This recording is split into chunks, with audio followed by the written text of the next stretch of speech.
Profitant des vacances scolaires, le syndicat de l'Orge a procédé cet été à la réhabilitation d'un tronçon du CID, collecteur intercommunal de doublement, dans l'enceinte du lycée Corot à Savigny-sur-Orge.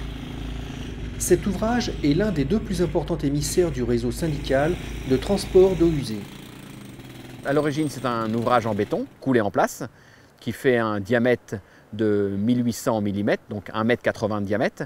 Nos eaux usées sont extrêmement chargées en H2S, donc qui est l'hydrogène sulfuré, un gaz extrêmement corrosif pour les aciers et les bétons, si bien que cet ouvrage-là, en partie haute, a perdu entre 10 à 15 cm d'épaisseur de béton.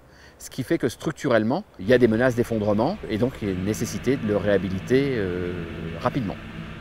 510 mètres de collecteurs sont donc réhabilités selon une technique qui évite l'ouverture d'une tranchée. Le tuyau d'origine fait 1,80 m et on pose dedans un tuyau qui fait 1,72 m, de manière à pouvoir le glisser dans le tuyau. La technique est simple, on recrée un tuyau dans le tuyau par la pose de coques en PRV. Les coques en PRV, c'est des coques en polyester renforcé vert. Pour faire simple, c'est de la coque de bateau. C'est des tuyaux qui font 3 mètres. On les pose dans le fond de l'ouvrage et au moyen d'un treuil, on les tire pour qu'ils viennent s'emboîter les uns dans les autres. Et à l'issue, il y a comblement du vide annulaire avec injection d'un coulis très liquide de manière à combler le vide qui peut se créer entre le tuyau actuel et la coque qu'on met en place. La mise en place de ces coques nécessite impérativement un ouvrage complètement à sec.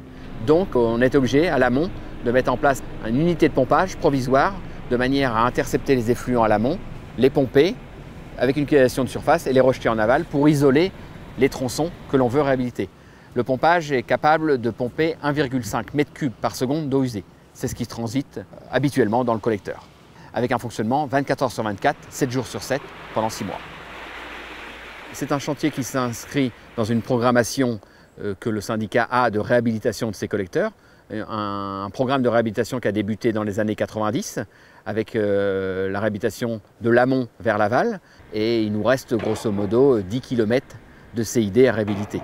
Donc à concurrence de 500 mètres tous les ans, on peut estimer que dans 20 ans, on aura fini la réhabilitation du CID.